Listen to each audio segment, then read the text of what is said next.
Rahubat Muisar Anuki Saken Sakam Reye.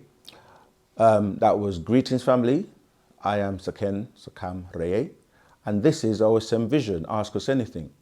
And we welcome people sending us their 3 questions, and we do our best to answer your questions for you. So film yourself using your cell phone, asking 3 questions. Try and keep them as succinct as possible, just clear questions so we can address them straight away. So film yourself asking 3 questions, and then once you're happy with your questions, you can upload them to osmvision.wetransfer.com. All right, let's get into the questions for today.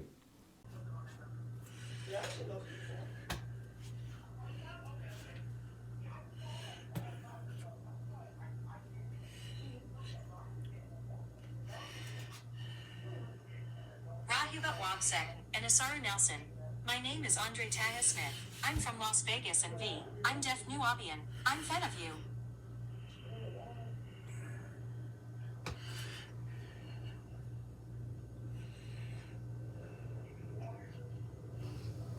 Question 1.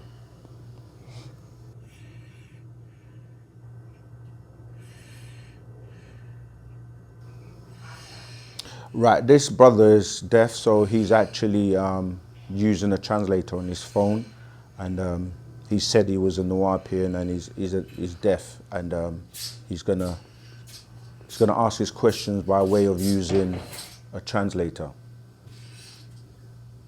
Question 1. My one question. I noticed Black Americans are confused about only 144,000. I'm trying to teach to them. I read Holy Tablet, went on 2,030 years that 144,000 are gone till 2043. They're back on Earth.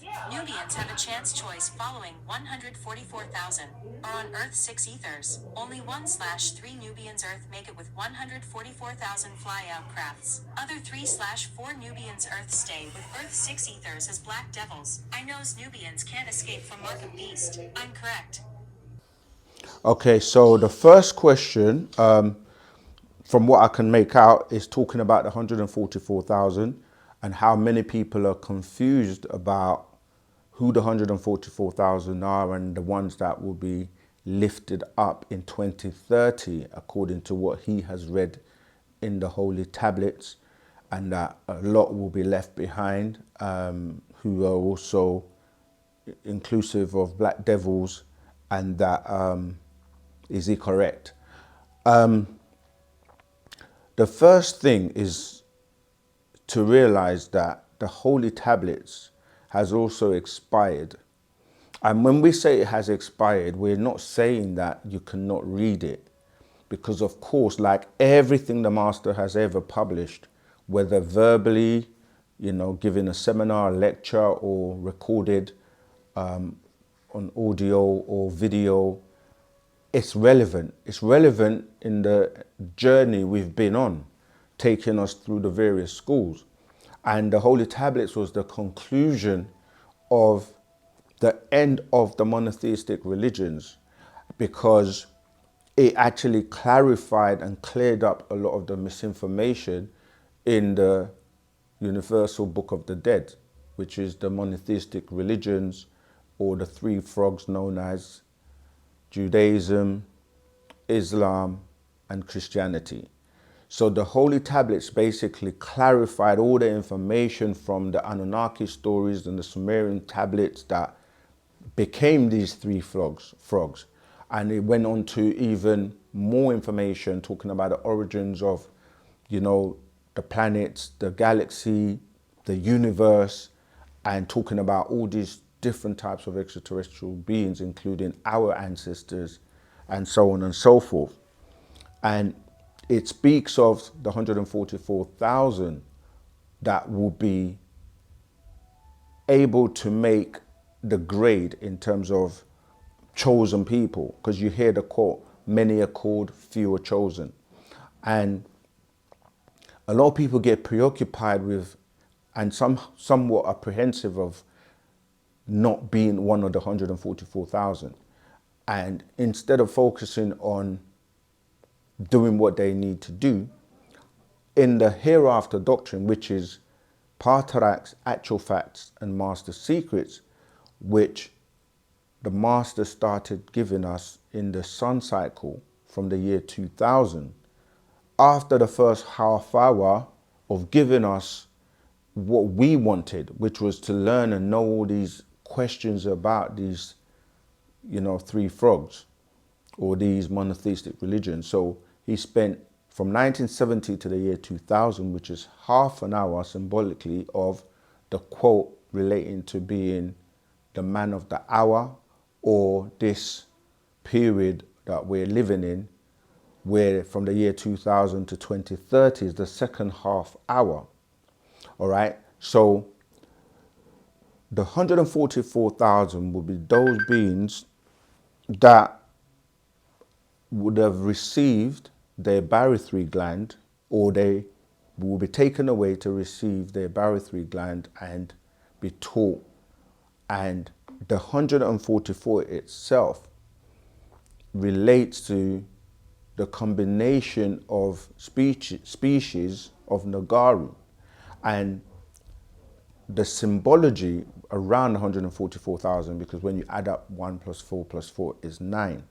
So it's dealing with the 9 species of these Nagaru beings that would have made it.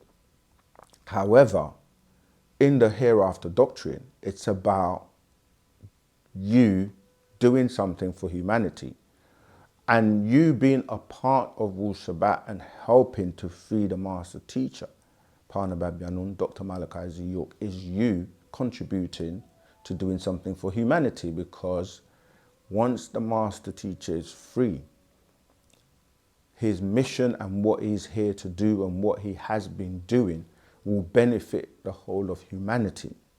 So if you play your part and do your part in becoming someone who's not being left behind in the dead old religions and information that is literally has expired, then you're going to move into the hereafter. So yeah, there is a lot of misconception, because other beings are also coming here, and they come to take different races. Some are coming to take people, as we've explained many times, in the food for the doctrine, in the food for the gods doctrine, that they are collecting food and storing food to take on their journey when they leave here. So yeah, the 144,000 is something that is misinterpreted, misconstrued by many people. But it's explaining about these people who will be composed of the different 9 species of the Nagaru, and it also ties into the characteristics or the natures of these people, you see. So it's not always what different people are interpreting it as. And the best way to get the clear information is to study and read the scrolls by Parnabab Yanun, who addresses this properly in the Patarak, such as the Golden Children. He addresses it in many scrolls of the Master Secrets, as well as the actual facts, the hereafter doctrine. So yeah, that's what that is relating to. Even, in most recent information, where he's explaining about, these beings being taken to the Antarctica, where they will receive the operation in terms of it being reinserted, the barythry gland being reinserted in their submental region. But you have to be worthy to receive that. So if you're doing what you're supposed to be doing, don't try to claim it. Don't try and say you're already one of them, because very few people have their barythry gland at the moment. The master teacher has it. And some people want to have it so bad, but without even realizing or knowing the consequences of what that means.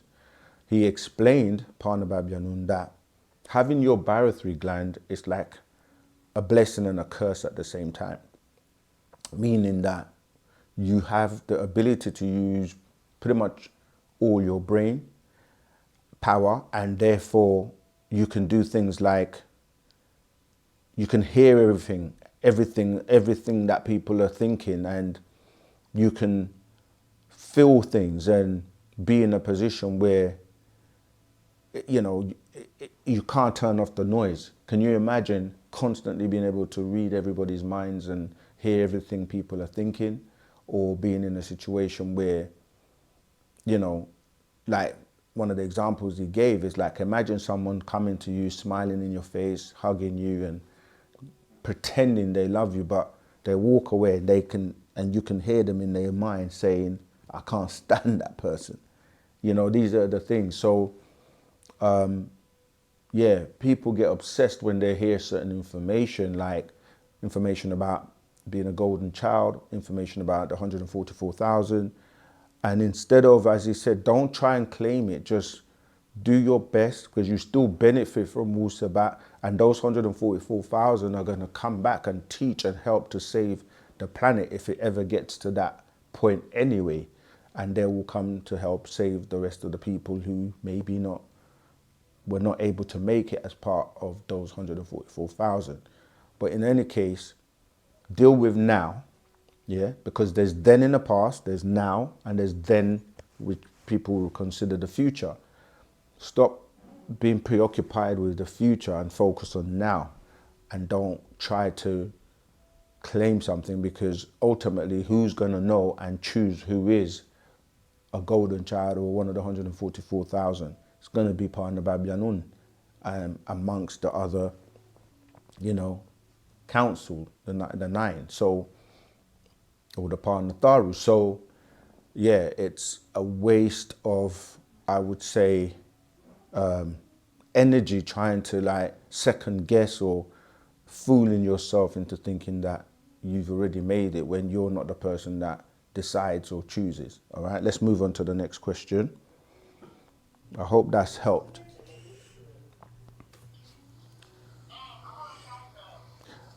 Right, question 2.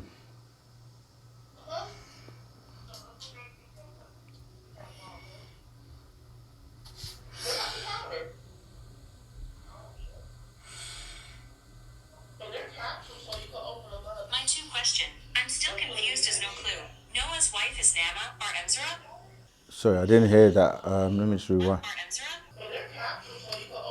My 2 question. I'm still confused as no clue. Noah's wife is Nama or Emzra? Yeah, unfortunately, I'm going to have to skip that one. He's going on to question 3. Interpret. Okay, question number 3. My 3rd question. If I was meditation chant, I can use English? I read Power of the Language scroll said could be used Nuwapic language will be help connecting to Charkis Reza. Thanks brothers that all. Okay, that 3rd question is clear. He's saying when he's meditating, can he use English? The reality is that you can use what you know. However, it's better in terms of, saying when he's meditating and chanting, that's what he was saying, that can he use English? We know that your intentions are more, as not more, but your intentions are as important. So if you don't know something and you mean well and you're sincere from your heart, and you can only use what you have access to, the Parnatharu, being kind, caring beings, will know.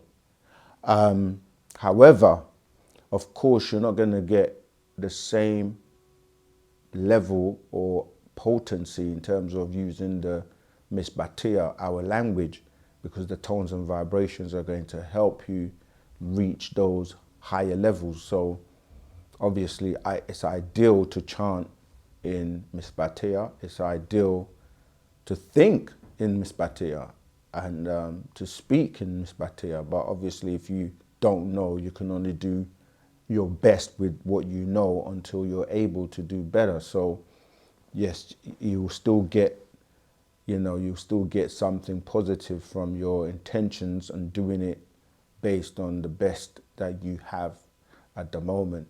However, you should be really learning the language and using the language to chant. All right. Unfortunately, yeah, I couldn't make out that second question, but at least we've got 2 out of 3. So thank you for your questions. And yeah, anyone else who would like to send us questions, film yourself asking 3 questions and upload them to WeTransfer, to osmvision.wetransfer.com. All right. So until the next time, Tawat Wadu.